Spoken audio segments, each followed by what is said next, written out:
বাজে লোকেদের বাজে কথা বলে ভালো জায়গা থেকে তাড়িয়ে দিতে হয়। কি কি বললে তুমি? এত বড় স্পর্ধা তোমার? তুমি আমাকে তাড়াবে? ভিক্ষা?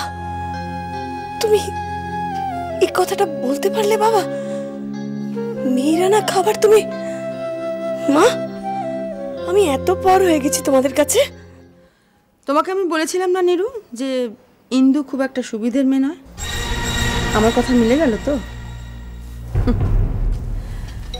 দরদ দেখিয়ে একদিন এসে বাবা মাকে পাখির খাওয়া খাইয়ে গেল। কেন?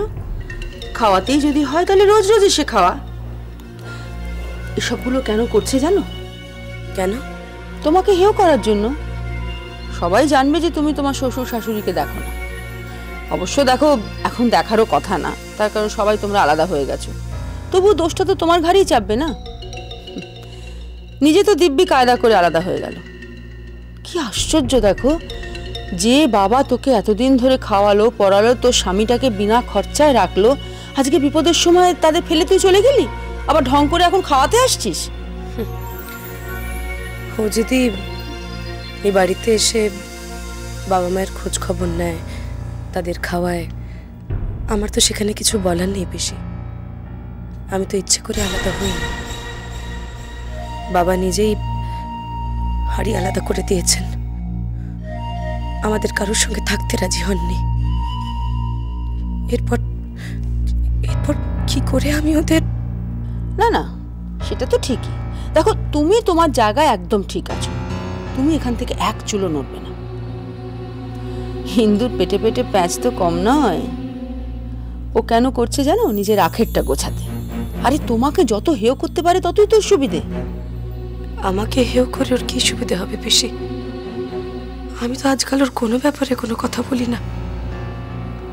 অপূর্বর সঙ্গেও বিশেষ কথা হয় না আমার। আহা, তুমি ভুলে যাচ্ছ কেন? হাঁড়ি আলাদা করে ঘর ভাগ করে দিলেও বাড়ি তো আর এখনো ভাগ হয়নি নীরু। বাড়ি এখনো তো দাদার নামে। আর ও যা প্যাঝাল মেয়ে, ও এখন মাঝে মধ্যেই এখানে আসবে, তোমার শ্বশুর শাশুড়ির সঙ্গে নিয়ে বিনিয়ে কথা বলবে, চোখের জল ফেলবে, মাঝে মধ্যে খাওয়াবে, যাতে বাড়িটা ভাগের সময় সিংহভাগটাই ওর কবজায় আসে। তুমি সরল মনের মেয়ে, সংসারের জন্য এতদিন ধরে এত কিছু করেছো, তোমাকেই তো ঠকতে হবে।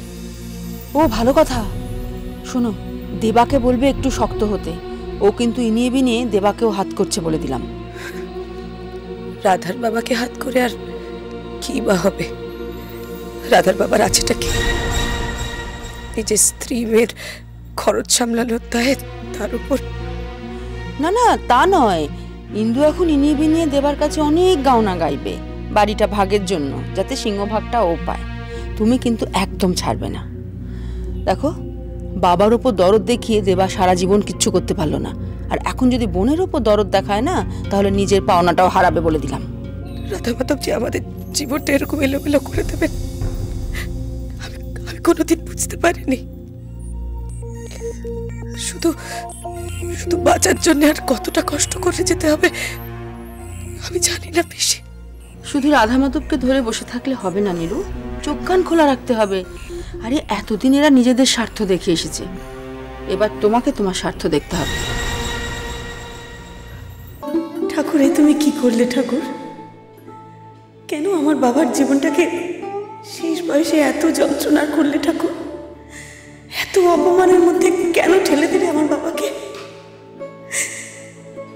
বাবা তো আজ অব্দি কারো অমঙ্গল চাননি, সমস্ত পরিবারকে দু হাতে আগলে রেখেছিলেন। আজ সামান্য একটা ভুলের জন্য তাকে এত শাস্তি পেতে হবে কেন ঠাকুর? দুমুঠো ভাতের জন্য আমার বাবা মাকে এভাবে কষ্ট পেতে হবে ঠাকুর? ইন্দু, কি কি হয়েছে? আরে হোয়াটস রং? হ্যাঁ, কিছু না।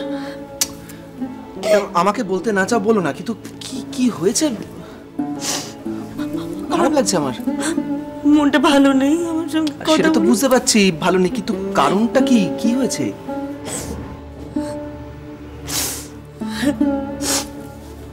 আজ আজ বাবা মাকে যে অবস্থায় দেখে এলাম, দুমুঠো ভাতের জন্য আমার বাবা মার এই অবস্থা হবে আমি ভাবতেও পারিনি কোনোদিনও। কি দেখে কি জানো তো, না খেয়ে গ্যাস্ট্রিকের ব্যথায় মা কাতরাচ্ছে আর বাবা মুখ শুকনো করে বসে আছে। সীতানাথ নাকি হোটেলে গেছে খাবার আনতে। ভাগ্যিস আমি খাবার নিয়ে গেলাম, না হলে আমার বাবা মার খাওয়াই। I'm sorry, I'm very sorry, মানে very sorry. Really, it's miserable. কিন্তু আমি বুঝতে পারছি না উনি কষ্টটা করছেন কেন। হ্যাঁ, শেয়ারে উনি সর্বশান্ত হয়ে গেছেন, এটা ঠিক। উনি কারো হেল্প নেবেন না, এটাও ঠিক। কিন্তু আফটার এত বড় একটা বাড়ি রয়েছে, অফিস রয়েছে, গাড়ি রয়েছে, আচ্ছা এগুলো বিক্রি করে দিয়ে তো মানে আমি বলছি আর কি, মানে এখন অবস্থাটা উনি সামাল দিতে পারেন, তাই না? সবকিছু বিক্রি করে দিলে সবাই দাঁড়াবি কোথায় গিয়ে? সেই সম্বলটুকুও তো চলে যাবে। না, তুমি ভেবে দেখো, উনি প্রপার্টিটা বিক্রি করে দিয়ে ছেলেদের ভাগ করে দেবেন, তারপর তারা নিজেরটা বুঝে নেবে।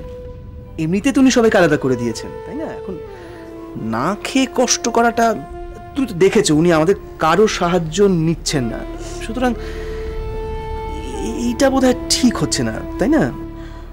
উপায় থাকলে বাবা নিশ্চয়ই কিছু একটা করতো। বাবা তো কোনোদিন কাউকে কষ্ট দিতে চায়নি, সবাইকে আগলে রেখেছে সবসময়। তাই তো আজ একাই সব কষ্ট ভোগ করছে। না, সে তুমি যাই বলো, ওনার এই রাস্তাটা আমি ঠিক মেনে নিতে পারছি না। মানে উনি তো নিজের দোষেই সর্বশান্ত হয়েছেন, মানে আই এম সরি, কিন্তু এটাই তো সত্যি, মানে কারোর দোষে তো হননি। দেখো, আমার মনে হচ্ছে যে এখন একটু বাস্তবসম্মতভাবে ওনার ব্যাপারটা বোঝা উচিত, আবেগ দিয়ে নয়। তুমি যেটা বলছো সেটা হয়তো ঠিকই, যুক্তির দিক থেকে ঠিক, কিন্তু আমার বাবা একাই সব কষ্ট সহ্য করবে। আমার মাকে না খেয়ে থাকতে হবে, এটাই আমি ভাবতে পারছি না। আমার কিছু ভালো লাগছে। বিপর্যয়টা ঘটতেই সকলের আসল রূপগুলো বেরিয়ে পড়ছে। বড় বৌদি কোন নিচে নেমে গেছে বলতো? মায়ের সঙ্গে এই ব্যবহারটা করতে পারলো? তার জন্য বড় বৌদি খুব কেঁদেছে, খুব অনুতপ্ত হয়েছে। হ্যাঁ, ওসব দেখেছি শুনেছি, সবই করেছি। ওসব স্রেফ নাটক, মায়া কান্না আমাদের দেখিয়ে নাটক করে গেল। না রে, বড় বৌদি সত্যি। এই চুপ কর। অনুতপ্ত যদি হবে তাহলে মায়ের পা ধরে ক্ষমা চাইতো, ঘরে বসে কাঁদতো। চেয়েছে ক্ষমা? আসলে সব এতদিন ধরে মাখনের প্রলেপ লাগিয়ে বসেছিল। এই বিপর্যয়টা ঘটতে ভালো মানুষের মাখন গলে নোংরা দাঁত নখগুলো সব বেরিয়ে পড়ছে। এভাবে বলিস না। আমাকে জ্ঞান দিস না তো, জ্ঞান দিতে আসিস না আমাকে। আমার সাথে কি করলো? হ্যাঁ, জানে আমি একা, আমাকেও এক ঘরে করে দিল। আমার সাথে যেটা করলো সেটা বেইমানি নয়? দাদাও এরকম হয়ে যাবে আমি ভাবতে পারিনি। এখন আমি কি করব মেজদা? হ্যাঁ, তোর কথা তো কেউ ভাবছেই না। সবাই ইন্দু ইন্দু করে পাগল। ইন্দুর আড়ালে তুই চাপা পড়ে গেছিস, আর সেও দেখ বিপদ বুঝে অপূর্বকে নিয়ে কেটে পড়ল।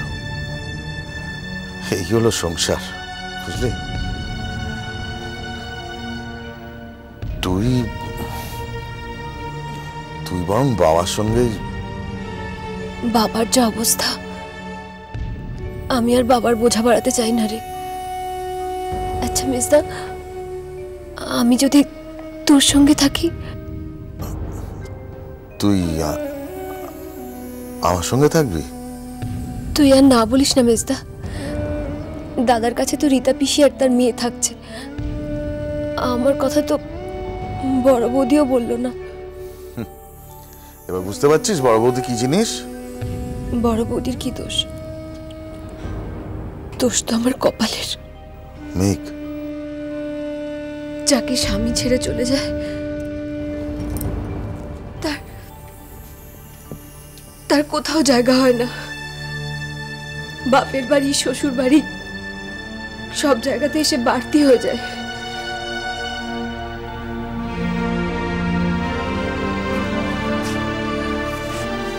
এই মন খারাপ করিস না, মন খারাপ করিস না, তুই আমার সঙ্গে থাকবি। আমরা দুই ভাই বোন মিলে যা করে চালিয়ে দেব। মেজদা, হ্যাঁ, তবে একটা কথা, আমার সঙ্গে যখন থাকবি তখন এ বাড়ির কারোর কথায় নাচতে পারবি না। বাবার, দাদা, বৌদি কারোর কথা তুই ভাবতে পারবি না, শুধু আমার কথা ভাববি। জানিস তো একজন জাগ্রত বাবা আছেন, তিনি না খুব ভালো হাত গুনতে পারেন। তুই একবার যাবি তার কাছে? মেঘ, হ্যাঁ রে, সত্যি উনি না আমাদের বাড়ির সমস্ত সমস্যা দূর করে দিতে পারেন। আমি বড় বৌদিকেও বলেছিলাম, কিন্তু বড় বৌদি আমার কথার কোনো গুরুত্বই দিল না। খবরদার মেঘ, এ বাড়ির কারোর সমস্যার সমাধানের কথা তোকে ভাবতে হবে না, নিজের সমস্যার কথা ভাব। স্বার্থপরের মতো না বাঁচলে তুই নিজেই মরবি। সুদীপ, কি হয়েছে তোমার? কেন এইসব কথা বলছো? কি বলছো তুমি? প্লিজ সুদীপ, পাগলামি করো না। না ইন্দু, আমি পাগলামো করছি না। আমি খুব ঠান্ডা মাথায় তোমার কাছ থেকে একটা কথাই জানতে চাইছি। আমি জানি আমি তোমাদের খুব কষ্ট দিয়েছি। তোমার প্রতি ভালোবাসায় অন্ধ হয়ে আমি তোমার আর অপূর্বর জীবনটা একেবারে বিষিয়ে দিয়েছি। সুদীপ, সুদীপ, এসব তুমি কেন ভাবছো? আমার ভিতরটা চলে যাচ্ছে কিন্তু আমি কিছুতেই নিজেকে বোঝাতে পারছি না। কিন্তু আমি তোমার কাছ থেকে শুধু একটা কথাই জানতে চাইছি। না না ইন্দু, আমি আমি তোমার উপর আমার স্বামিত্বের কোনো অধিকার ফলাতে চাইছি না। সুদীপ, সুদীপ, আমি তোমাকে কখনো বলেছি যে তুমি আমার উপরে কোন রকম কোনো অধিকার চাপাতে চাইছো? তুমি কেন এই সমস্ত কথা বলে শুধু শুধু নিজেকে নিজেকে অস্থির করছো? সুদীপ, কেন? অস্থিরতাই তো এখন আমার সঙ্গী। কিন্তু আমার খুব কষ্ট হচ্ছে। কিন্তু তুমি সত্যি করে আমার একটা কথা বলবে? এই যে তুমি আমার জন্য এত ভাবছো, এত করছো, এত ছুটোছুটি করছো, এত উৎকণ্ঠা দেখাচ্ছ, সেটা কেন? সেটা কি শুধুই আমার প্রতি অনুকম্পা দেখাবার জন্য? অনুকম্পা? কি বলছো সুদীপ? আমি তোমাকে অনুকম্পা দেখেছি? তুমি তুমি আমাকে এতদিনে এই বুঝলে? না ইন্দু, তুমি কোনো সংকোচ করো না, মন খুলে আমার সঙ্গে কথা বলো। দেখো, আমি তো তোমার খুব ভালোবাসি, কিন্তু আমার ভালোবাসার পরিবর্তে আমি তোমার দয়া চাই না। আমি তোমার দয়া প্রার্থী হয়ে বাঁচতে পারবো না ইন্দু। সুদীপ, সুদীপ, কেন তুমি এই সমস্ত কথা তুলছো? এখন তোমার পক্ষে এখন কোন রকম উত্তেজনা ভালো নয়। শোনো, আমি তোমার সঙ্গে দেখা করব। হ্যাঁ, দেখা করে তোমার সব প্রশ্নের উত্তর দেব। তুমি প্লিজ এখন শান্ত হও। না ইন্দু, পরে নয়, আমি আমার প্রশ্নের উত্তর এক্ষুনি চাই। দেখো, আমার প্রশ্নের উত্তর না পেলে আমি কিন্তু মরেও শান্তি পাবো না। প্লিজ ইন্দু। কে? হ্যালো? কে? দাদা, ললিতা। তুই কেন বলতো ইন্দুকে এভাবে কষ্ট দিচ্ছিস?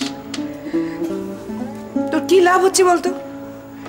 আমি যে ভিতরে ভিতরে ক্ষয়ে যাচ্ছি ললিতা, আমার ভিতরটা পুরো জ্বলে পুড়ে যাচ্ছে। তুই তো বলেছিলি ইন্দু আমাকে দয়া করে। আমি শুধু ইন্দুর কাছ থেকে এই উত্তরটা জানতে চাই, ব্যাস। শোন, সব সময় সব কথার উত্তর কিন্তু জানা যায় না। তুই জানিস ইন্দুর কি হয়েছে? ইন্দুর বাড়িতে কত বড় দুর্ঘটনা ঘটে গেছে। তুই ওকে ফোন করে ওর সমস্যা বাড়াচ্ছিস, বই কমাচ্ছিস না কিন্তু।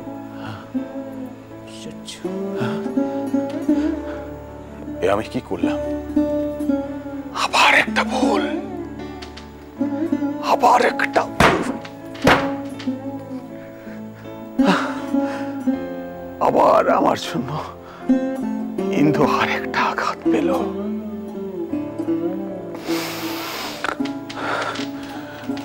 ললিতা, আমি এখান থেকে চলে যাব। আমি অনেক দূরে চলে যাব। ইন্দুর কাছ থেকে আমায় অনেক দূরে চলে যেতে হবে রে।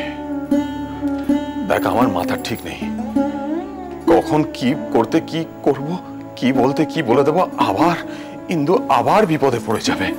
আমি আমি আমি চলে যাব রে, অনেক দূরে চলে যাব। দাদা দাদা, তুই আমার ছেড়ে চলে যাবি? হ্যাঁ, মনকে শক্ত কর দাদা, তোকে নিজের সঙ্গে লড়াই করে বাঁচতে হবে এখন। উইং কমান্ডার সুদীপ মুখার্জি আমার দাদা, তার মুখে এসব কথা মানায় না রে, বিশ্বাস কর।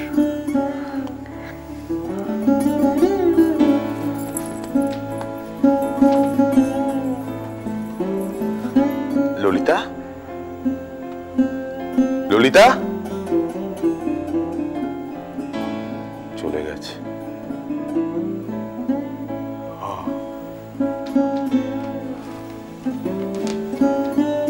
ললিতাও চলে গেল, আমি বড় একা।